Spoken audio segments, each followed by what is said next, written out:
Bem-vindos ao canal do Trouxa. Será que direitos humanos existem só para proteger o vagabundo? A gente tem essa impressão, né, na nossa sociedade, principalmente quando existe algum crime brutal aí, e o pessoal acaba querendo vingança ou querendo justiça, né? E aí aparece o pessoal dos direitos humanos e tem aquela briga, né? Não, tem que matar, não tem, não. Então hoje, ó, se você entrou nesse vídeo pensando em brigar comigo, em discutir, sai daqui, dá um pause, fecha e vai fazer outra coisa. Minha intenção aqui é propor uma reflexão e uma dedução filosófica sobre esse tema, direitos humanos, direito à vida, moradia, educação. Então, ó, eu vou lá nas bases e aí a gente vai desenvolvendo um raciocínio, tá? Então, para que esse vídeo faça sentido para você, ó, vem aqui no card, eu vou precisar que você assista outros vídeos antes, né? Quais são esses vídeos? Ó, um é ética, para que serve, tá? Eu vou explicar a função de uma ética, moral, tá? E tem um outro vídeo que é referente ao Estado, que é esse aqui, ó, tá? Então, por que você precisa ver esses vídeos antes? Porque eu vou colocar os argumentos ali para não parecer que eu estou tirando premissas do nada, né? Então, ó, seguinte. Ontologicamente falando, ou seja, por essência, direitos não existem na natureza. Espera aí, eu vou explicar. Todo ser vivo, né, ele nasce com uma certa missão biológica. Missão não no sentido de alguém deu essa missão, mas é algo que a gente é programado para fazer. Se tudo correr da maneira natural, vai ser o comportamento desse ser vivo. Isso vale para todo tipo de ser vivo, tá? De plantas até humanos. Qual é essa missão biológica? Simplesmente se reproduzir. Então nós consumimos recursos ali, a gente se alimenta, né? No caso das plantas aí é outros tipos de recursos, né? Luz solar, nutrientes do solo. E aí a gente se reproduz. Então, basicamente, a gente tem uma missão biológica que é perpetuar a espécie. Tá? Todo ser vivo se enquadra nisso. A partir daí, no caso de seres racionais, ou seja, seres que têm capacidade argumentativa e o poder da linguagem, a capacidade de expressar seus pensamentos e suas intenções através da linguagem. Toda linguagem pressupõe uma lógica, porque você tem lá sujeito, verbo, complemento. Então, ao começar a se expressar através da linguagem, você já utiliza uma lógica, né? E através dessa lógica a gente consegue interpretar o que as outras pessoas estão falando e a gente se comunica.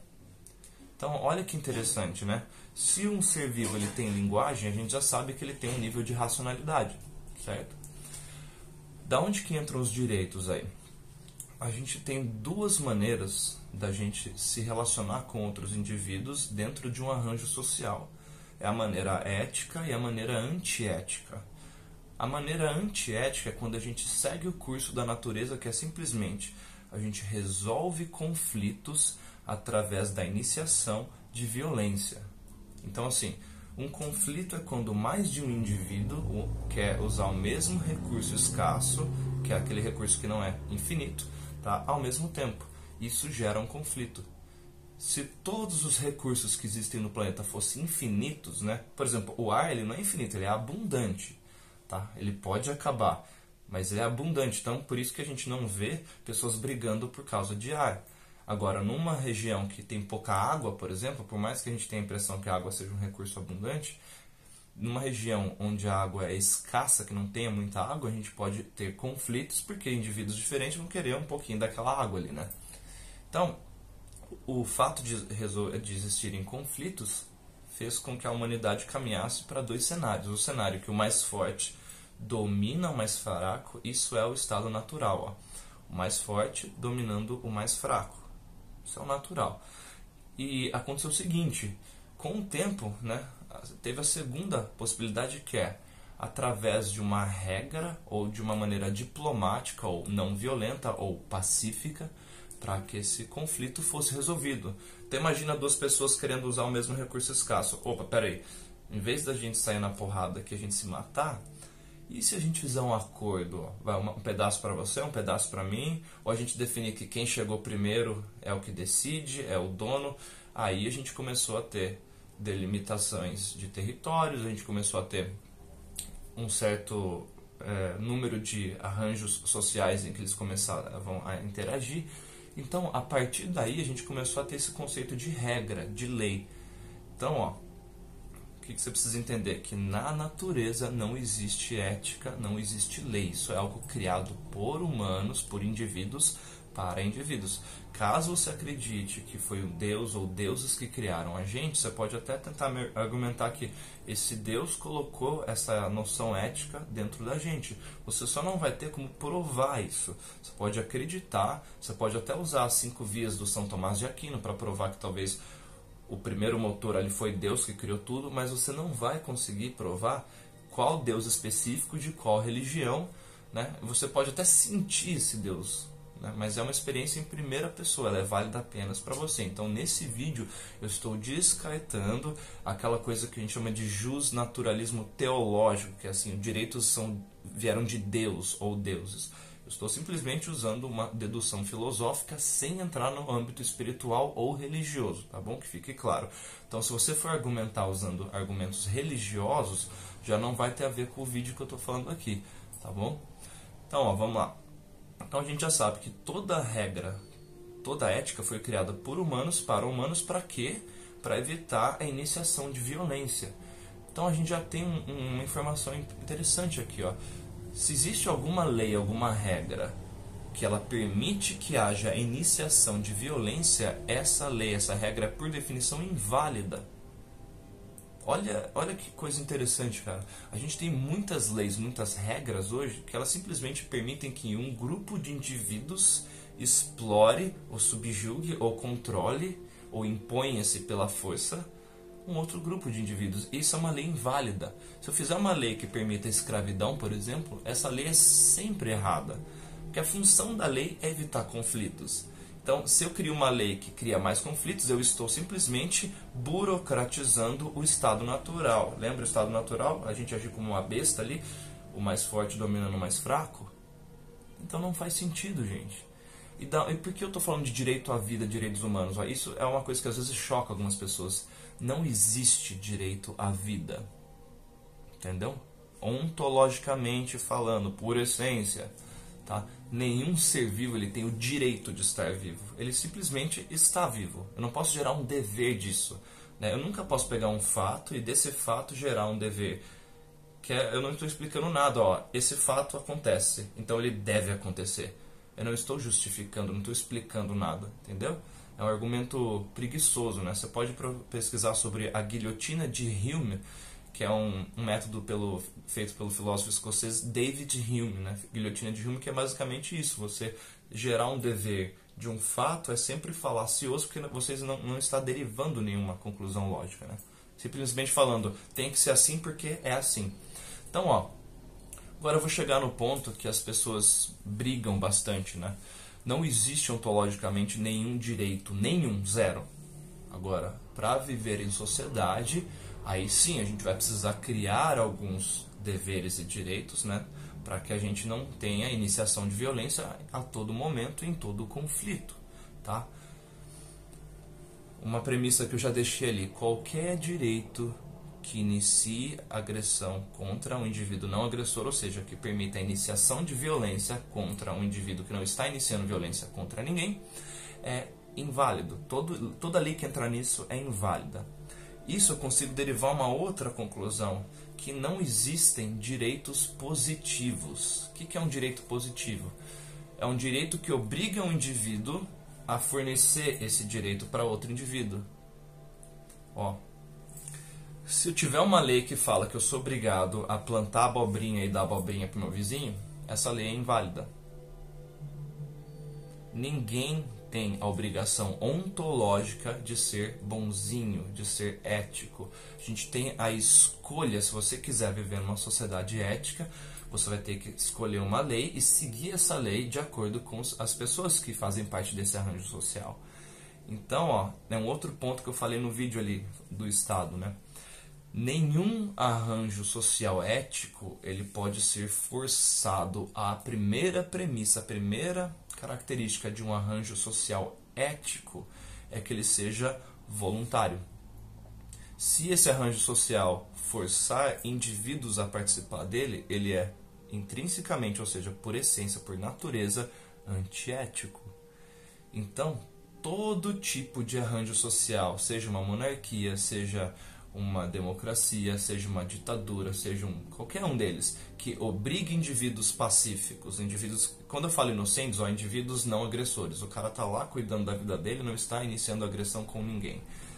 Todo arranjo social que força indivíduos a participar é, por definição, antiético. É simplesmente um bando de animal ali, burocratizando a iniciação de agressão. Ao invés do cara chegar lá com a pedra e arregaçar a cabeça do cara e matar ele ali, ele está falando assim: olha, eu sou representante aqui do Estado, eu sou um oficial de justiça e você vai ter que me dar um imposto aqui, você vai ter que me dar uma parte do que você produziu, porque eu tenho mais força que você. Se você não fizer isso, o Estado vai te forçar a fazer isso. Ou seja, nós somos todos aqui tipos de escravo, porque a gente tem o Estado ali obrigando a gente a fazer as coisas. Então, não existe direito à vida, não existe nenhum direito no sentido ontológico, ou seja, na natureza. Agora, ao viver em sociedade, eu vou te dar um spoiler aqui. Você só tem um direito, só um direito, cara. Sabe qual que é esse direito? Você tem o direito de não ser agredido. Só isso. Quando alguém fala pra você que você tem direito à moradia, você tem direito à educação, você tem direito a saneamento básico, que você tem direito a uma coxinha, isso é falácia. Sabe por quê? Quando eu falo que você tem direito à educação, à saúde, à moradia, a saneamento básico, está implícito que alguma outra pessoa vai ter que fornecer esse direito para você. Isso é errado. Eu obrigar alguém a fazer algum serviço para outra pessoa é falacioso. Entendeu? Pensa um pouquinho sobre isso, cara. Você foi ensinado assim, eu sei, eu também fui, cara. Mas, todo direito que a gente fala, direito positivo, ou seja, todo direito que obriga um indivíduo a fornecer algo para outro, é falácia, é um erro.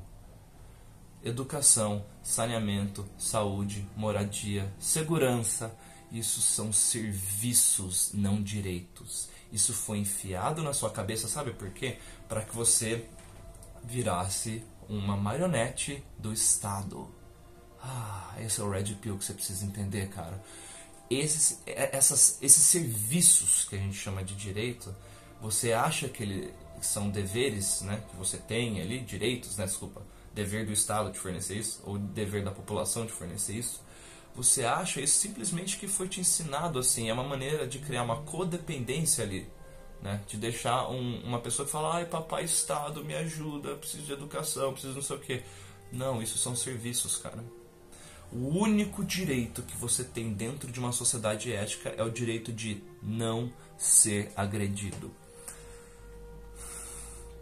O único direito que existe numa sociedade ética é o direito de não ser agredido. Grave isso, cara. Tá bom? Você pode tentar me refutar, mas você vai acabar caindo na seguinte falácia: que eu devo obrigar alguém a fornecer alguma coisa, mesmo que esse alguém seja um indivíduo não agressor. Aí você pode falar: não, mas esse indivíduo não agressor, ele colhe os benefícios de viver em sociedade. Ele não escolheu nascer ali. E se você falar assim: muda para outro lugar, então, ok, eu adoraria fazer isso. Porém, hoje, todo mundo está tomado por estados, né? Se existir a possibilidade de alguém fazer um arranjo social ético, né? Eu posso dar o exemplo do Free Private Cities, né? Que seria a participação voluntária. Eu posso dar um exemplo do Seasteading, que é uma outra iniciativa. Tem tudo isso numa playlist aqui de filosofia e política, né? Especificamente sobre os vídeos de anarcocapitalismo. Você pode assistir lá, tá? Assista assim, com a cabeça aberta, né? Então, basicamente, a única maneira da gente ter um arranjo ético que respeite o único direito que a gente tem é esse arranjo ser voluntário. Independente da filosofia política que você vai seguir ali. Você pode fazer um arranjo ético que seja comunista, desde que ninguém seja obrigado a participar. Você pode ter um rei, desde que ninguém seja obrigado a seguir esse rei. Você pode ter políticos, governador, presidente, você pode, cara, no sentido assim, não necessariamente isso vai ser antiético, isso vai ser antiético se for forçado. Todo arranjo social que a gente tem hoje no mundo, né, ou a grande maioria, talvez eu não conheça, é impossível conhecer todos, mas os que eu tenho conhecimento, eles são antiéticos porque eles obrigam pessoas a fazer parte deles. Isso é um erro. Então, ó, só existe um direito, tá? Que é criado por humanos para humanos, que é o direito de não ser agredido. Isso vale para todas as pessoas. Se você quer viver no arranjo social ético, deve ser terminantemente proibido iniciação de agressão contra indivíduos não agressores. Não estou falando que eu sou pacifista contra a violência. Se alguém tentar me agredir, eu tenho todo o direito de me defender, inclusive de terminar a vida dessa pessoa se ela tentar me matar. Isso é um direito, porque eu estou preservando a minha integridade física, a minha propriedade privada, se você preferir esse termo. Eu evito usar o termo propriedade privada, que as pessoas objetificam muito.